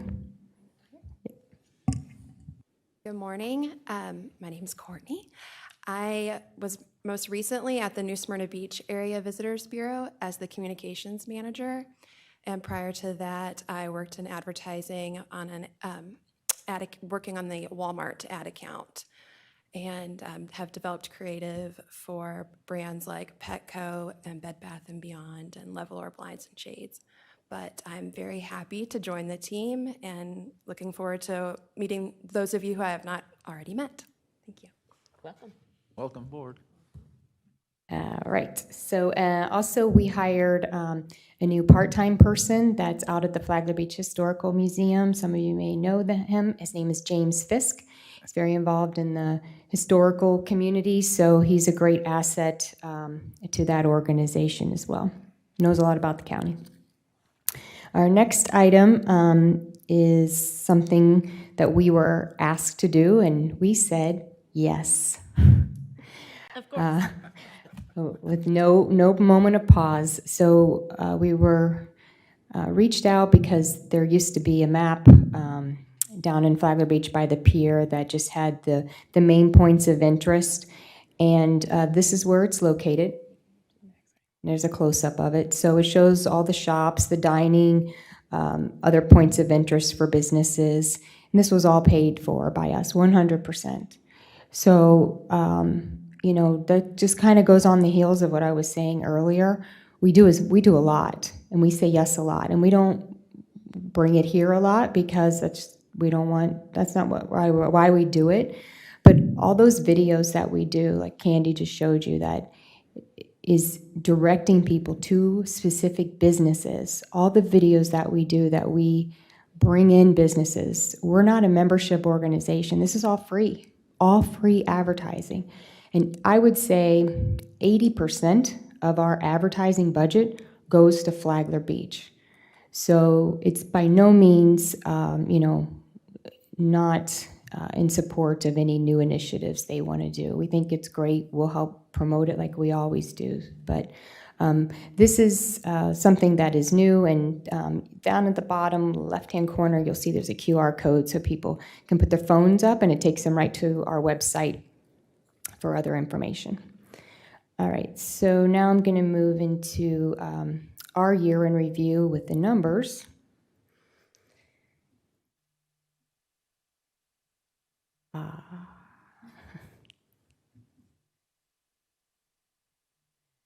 All right, so I thought this was interesting because this is not the bed tax revenue. This is the 5% of the total sales that were collected in lodging sales. So we did $75 million the year prior, $49 million, and in 2019, $56 million. And this is just on accommodations. And I wanted to bring this number because sometimes I feel like it gets lost or forgotten how much economic impact our industry brings into the community. And again, this is just lodging. So I wanted to share that number with you.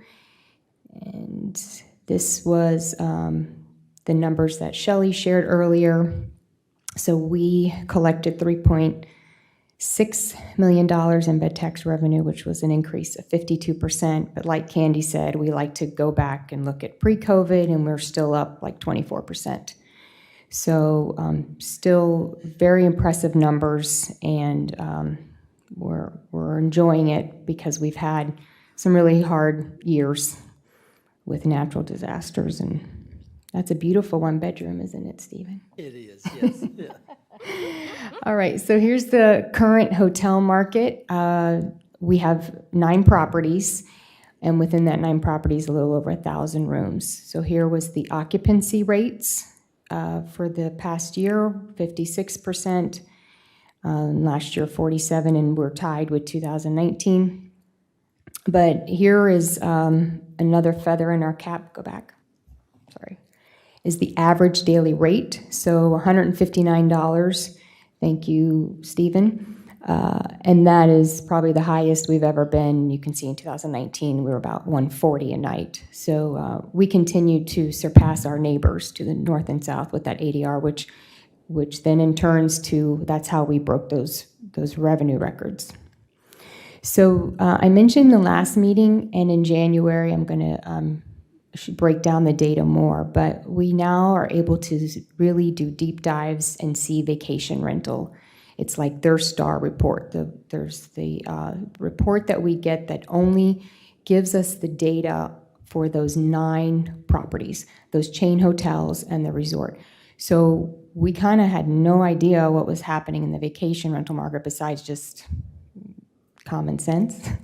So I got my first report, and so I pulled probably the most interesting thing for our hoteliers here. So for comparison, from 12 months of 2021, so this is a year's worth of data, compared to August of 2020, this is how many listings of vacation rentals were. And this is from listings from Airbnb and VRBO. So a little over 1,100 for both 20 and 21. There is a small increase. And the occupancy rate, much higher in 2021. And the ADR, that is incredible, $323 average daily rate this year for vacation rentals. So it's probably safe to say they definitely helped get us recovering a little bit faster. And the last figure I want to give you is jobs. So this, having Dolores, the economic development manager in our office, she's great because she's able to pull all these numbers and make all these charts. So I have a ton of data that we will eventually start doing quarterly reports. So we're in our first quarter for this fiscal year. So at the end of the quarter, we're going to do a full, robust press release of the tourism economic impact that it has in the county. Focus.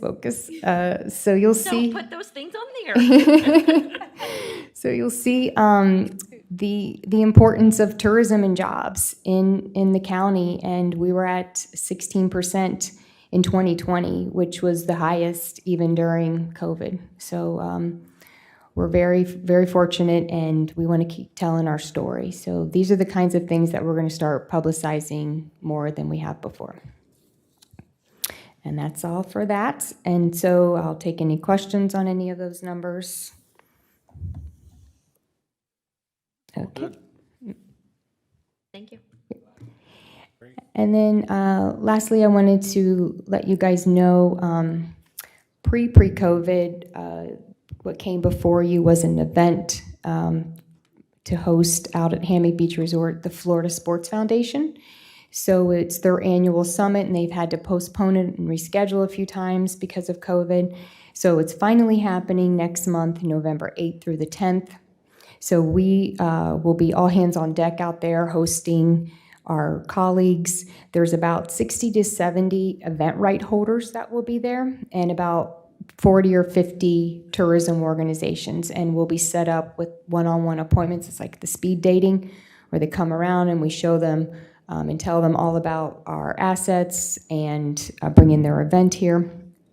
And then we also set aside some time where they can see a little bit of the county. So we have one afternoon where we're shuttling them to Moonrise Brewery out at European Village, so they'll be able to get a tour of that and listen to those owners talk about the process. They'll do a taste testing, and then they can do the restaurants and shops there. And then the following day, we're going to do a little field trip out at Marineland so they can see that. So that helps sell our county to these prospects in like one shot. They kill a lot of birds with one stone because there's so many of them here. So Commissioner Sullivan will be at the banquet with me, and we'll speak to the group to officially welcome as our TDC chair. So we'll be hosting them a couple weeks. And then lastly, just to prepare you for the January meeting, we will, to give you a heads up, we Visit Florida, they received COVID money, EDA money, and they offered very limited spots for tourism offices to participate. So we pay, we signed up for a program where we invested $20,000 and Visit Florida invested $80,000. So we have a $100,000 value package that we only pay $20,000 for. So it's going to be running here, I think it starts this month. Yeah, this month. So it runs during the slow times. It's on digital TV. So we'll come back and share that with you. Also, we'll show you some new creative that we've been working on for campaigns and give you a high-level overview of where all of our advertising and media spends are going to be for next year. And also, I'll give you a strategic plan update and share with you what's coming down the pipe, what's next on the list to check off. But for fiscal year 23, just to get your brain start thinking about some new and creative ideas. I don't want us to become too complacent. I think it's a good time that we take advantage of this momentum and think about, the tourism master plan for the county as we start to grow more and more. And what does the tourism product look like as a whole in the county? And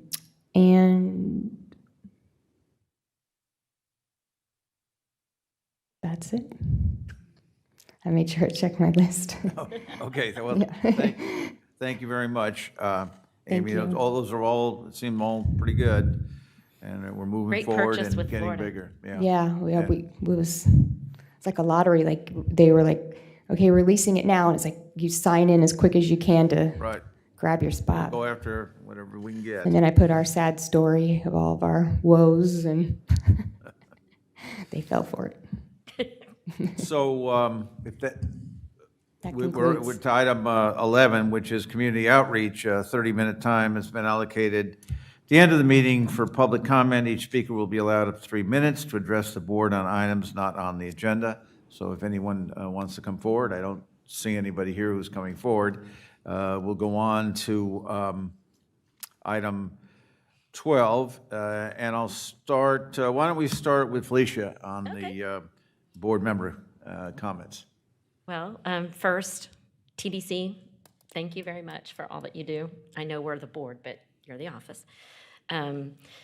Marine Land's doing great. You might have heard through the news that yesterday, Miami-Dade County voted to agree to the sale of Miami Seaquarium to us. So that will be our fourth position here in Florida. And we're very excited about that growth. We are still trying to grow in Marine Land, having a little bit of difficulties. Again, can we get that sign ordinance changed? We would love to have a mural that's about what's inside of us. I told you we say yes, don't I we? know, so let's get it changed. Keep praying for us about that water park. We've done everything we can do. We have one particular thing that is holding us up that shouldn't be so, but we are going to get there. Great. John? From the business perspective, in Flagler Beach, more so to Oceanside, because obviously I can speak for myself over there, we're still looking for more and more professionals in our area. Amen. The biggest drive, or let me rephrase, it's damn hard. It's hard because in the service industry, usually service industry jobs aren't sought after as a professional career, although the majority of them make professional money. More so in the back, as I try to expand our growth into our second location, we're trying to be super creative and trying to be culturally sound and reinvest into who we are and what we're all about. But it takes a lot of time and effort, and it's just difficult. It's difficult because the service industry doesn't attract professionals. And I think the majority of us restaurant owners are at that point where less is more, dumbing down sales, closing early. We're making all these changes during the busier times to just make it easier for staff. And I hate going that route because when things are easier, people get complacent. And that's the worst thing ever, as opposed to we like to push, we like to grind, we like to get bigger and better. And for some reason, the mentality is changing in the workforce, and I don't really want it to change. We all need to work hard, find out what we like to do, be passionate about it, and move forward. And be patriotic, which the fireworks conversation drives me crazy because it's one of our most patriotic things we can ever do. But unfortunately, separating the emotions aside from it, business is business. We have to make the best decision as a board and what we invest in. And, I just hope that we continue to invest in our patriotism. That drives traffic to our area. Not one big event, but I love spreading the money out over longer periods of time because it makes it easier to run a business when you have consistent business coming in. But overall, the office has just done unbelievable. From the new addition coming on board now, copywriting, from what Candy and Deborah kicking butt and taking names with the Starry Nights thing that we're trying to accomplish. I just appreciate everybody for what you all do and allowing me to still be on this board and kick butt and take names with you. Yeah, could I just say something about, I just thought about the Starry Nights thing versus the fireworks on New Year's Eve.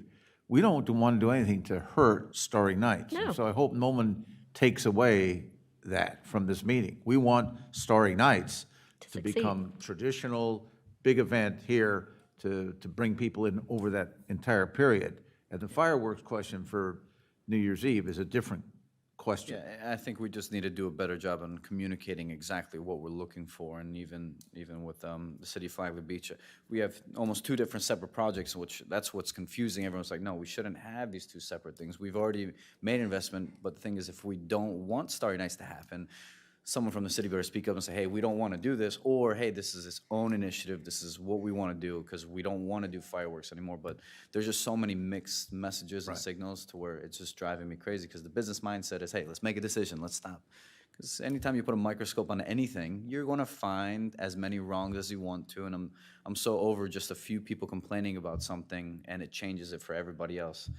I almost want to get on a communication initiative just to get real valuable feedback so that our commission, our city managers, our board just can make better decisions and informed decisions, as opposed to the one or two people that come to each and almost all these meetings. They usually have the biggest voice, and you get 3 or 4 people together, you can move mountains. And I'm like, where's the masses? Where's everyone else at? But everyone's just so damn busy. And just trying to find a way to communicate clearly is I think, what I'm trying to do better just in the business and in the community. So help me out. Thank you very much. I also want to thank the TDC for the great job you guys do. The website and everything you guys are doing is just phenomenal. I mean, it's just magical. I really like it.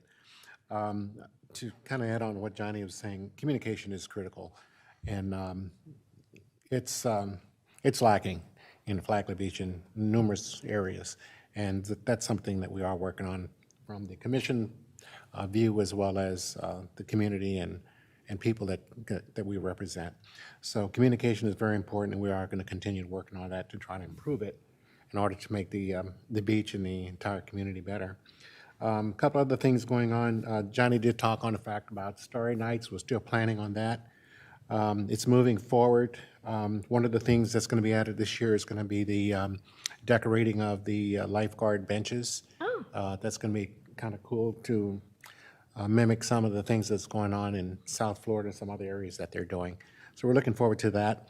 The Christmas trees that we had last year that was actually donated by one of the business entities, Nick, and the community, because of some of the potential liabilities with cords and things of this nature on the top of the ground. That's not going to be done this year, even though it was a lot of fun. But we're looking at other kinds of things that we can do. One of the long-term things I'd like to see is a nice big Christmas tree, like a lot of other communities have, because that's usually a central point. It's also a very great attraction for tourists. I know when I go to Savannah, I go to Atlanta or anywhere, one of the things we do is we take pictures in front of the big Christmas tree. Right. We don't have a big Christmas tree in Flagler. And it's kind of expensive, but it's one of those things that, well, it's attracting people. And yeah, you cut the tree down and it goes away, but it's a attraction also. So we're going to kind of look at those things down the road as we start to move ahead. Got a couple other things. The First Friday, we're planning on starting First Friday up again in November, December timeframe, so that should get going. Christmas parade, we discussed that at the last commission meeting. And what's going to happen is, in order to kind of comply with some of the COVID issues and all, that's going to cut down on the number of entries. I don't really see where it's going to cut down on the crowds, but it's going to reduce the number of entries, which also reduce the time that the parade would actually be happening. So we're looking forward to another Christmas parade coming up pretty soon. One of the things that a lot of you folks probably know is that I've got a passion about, and that was since I started doing trash pickup on the beach, was cigarette butts. And it just bugs the heck out of me with the cigarette butts, because they get into the waterways, the wildlife, the fish, the birds. All of these animals consume these products, which is waste, and they're made of cellulose plastic, which actually harms and kills these animals. So my wife and I kind of took out on our own venture. And I was just looking at the picture you had there with the green bench. We actually put that bench there. I went over to Ocala and bought that bench, and we put it there. But we also put a cigarette butt receptacle right beside it that we made from a flower pot. Through some friends and Beaches Go Green, I've acquired 75 cigarette butt receptacles. We've already started to install those. I had them all delivered to my house in my driveway. So we've been taking them out little by little. Johnny has 2 down at Oceanside. We put one up Breakaways, one is at Turtle Shack. Sunday, I have some volunteers coming out. We're going to try to put some on the boardwalk, as well as some of the dune walkovers. The tattoo shop has requested one. A lot of the businesses are getting on board with what we're trying to do as far as trying to make Flagler Beach a clean beach. And there are some places that, they're, oh, I don't know, but so we're going to keep working on them. So there's also a big educational process that goes along with this, because people just think that cigarette butts are biodegradable. So they're going to be on the pier as well, because I watch people flick the cigarette butts in the waterways that they're trying to catch fish in. I don't know what would happen if they happened to pull up a fish with a cigarette butt in its mouth. But it would probably make them get the message that this is something we need to work on. So that's my campaign on individually, but we also had the city commission backing us on that. And the cigarette butt receptacles were free. We got them through a grant, through Beaches Go Green. And Anne Marie from Beaches Go Green will be coming before the board next month to talk about the program and what they're doing, and also trying to get the community, as far as the kids in the schools, involved more with Beaches Go Green. Trying to clean up the beaches and make them nice and clean.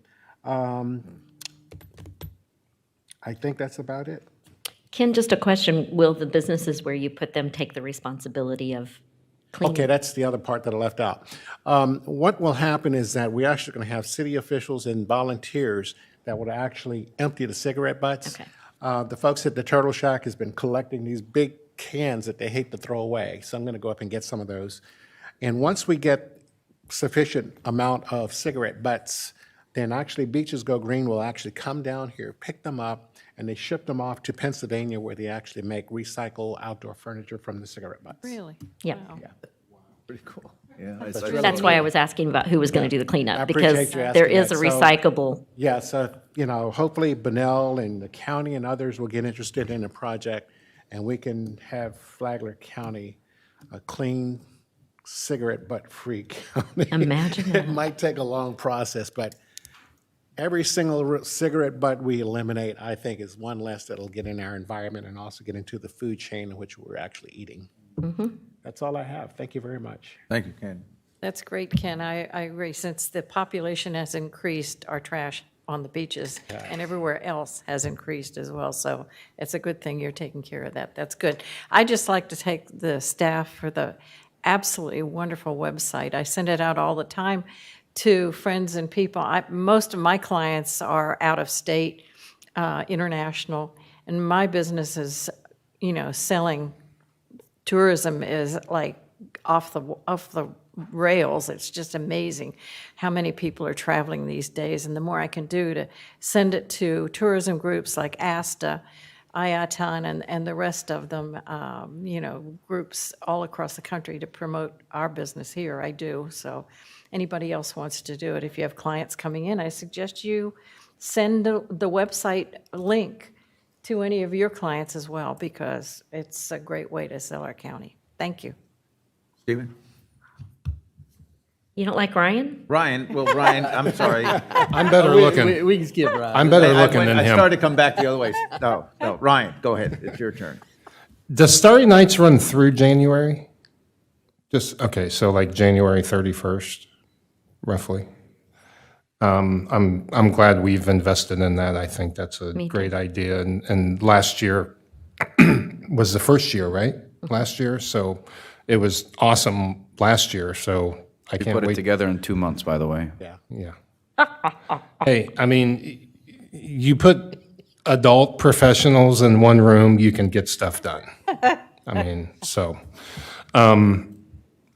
Again, Candy, do you post like the Facebook posts and Instagram? Yes. So you post all, okay, because I see that all the time and I think it's wonderful. So, Thank you. Just kudos to you guys. From a hotel perspective, I'm glad we had a little hand in a record-breaking year, obviously for the bed tax. We're on track to have our best year ever in 14 years. So With the least amount of employees? pretty much, yeah. that's So I'm actually currently working on the budget for next year. So next year will be record-breaking too, I hope. So it's been kind of challenging to crunch those numbers. But Biketoberfest last weekend was awesome. If I had 200 more rooms, I would have sold them each night. I mean, we were turning people away at 8, 9, 10 o'clock in the morning. Oh. So it was, you know, a lot of those events are dependent on the weather. Obviously, the weather was picture perfect, you know, so, but other than that, everything's great, so. Thank you. Now, Stephen. Thank you, brother. I echo what Ryan said. This is our best year we ever had. We've been open 16 years. And this is I've been there 14 years. This is the best year we ever had. Leisure, very strong. And Pam knows that on there. But give you an idea, rates up like $80 to budget. So that they're pushing rate like crazy. And so the rates going up a good bit for next year. So everybody's thought is that leisure will continue on for 22. Group will start making a little bit more of a comeback in there for small meetings, but that's what we're working on. We're renovating our restaurants. We put about $1 million into the Delfino's Loggerheads and the Sushi and Cigar Bar.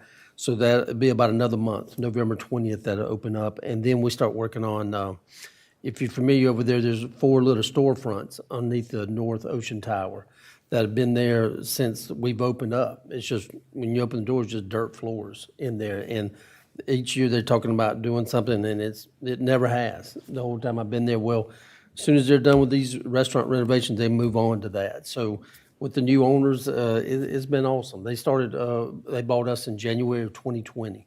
So imagine buying a business and then a couple months later, COVID hit. But now they turn around, and it's been a blessing for them because it's the people are coming. Great job over there with Jedi, and I don't know what Courtney is. I don't know if you're the new one. Who knows? But Luke Skywalker or whoever you got over there, I don't know all of them.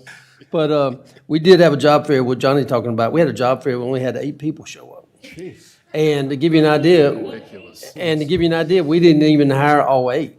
That's how rough some of them that came to it. And, and I'm like, good night, man, why didn't we hire them? But so it's the same thing. By hiring them and then them never show up. Yeah, and so it's Happened to true us thing. over and Like over. we still struggle like with daily housekeeping. So we just go to, on call, and if you need something, we do an app now called Zingle. If you need towels or refresh, whatever like that, they can request that. But so it is that something that we're working on. But and we will, just like Ryan said, for 2022, everything's expected to be, more than what we did this year. So everybody's excited. I want to make a request to Stephen, and that is, you need to speak to your owners and open all those other restaurants to the public. You need to, because that would bring the people to the stores and also more knowledgeable locally about the. Got about 1,200 members that be like, hey, man, what's Johnny doing over here all the time, eating in my restaurant? They're Man, not here all the I can't time. get a tea time. I can't get this. I can't get that. Yeah, well, I want to pay extra money to be over here. But trust me, we do. We talk about that a lot. Right, because I do think everything's coming back here in Florida, especially overall in our county, but I still see the problem with hiring people. The other night I was out looking, another restaurant that had been open, 6, 7 days a week is down to 4 or 5 days, and that's still going on. So that part of it is not back yet. So And a lot of restaurants are closed oh yeah, as well. So everybody's had their chance. So Amy, if there's anything else, we're about done. So I'll ask for a motion to adjourn. Motion to adjourn. All right, we're adjourned. Was that second? Thank you all for being here.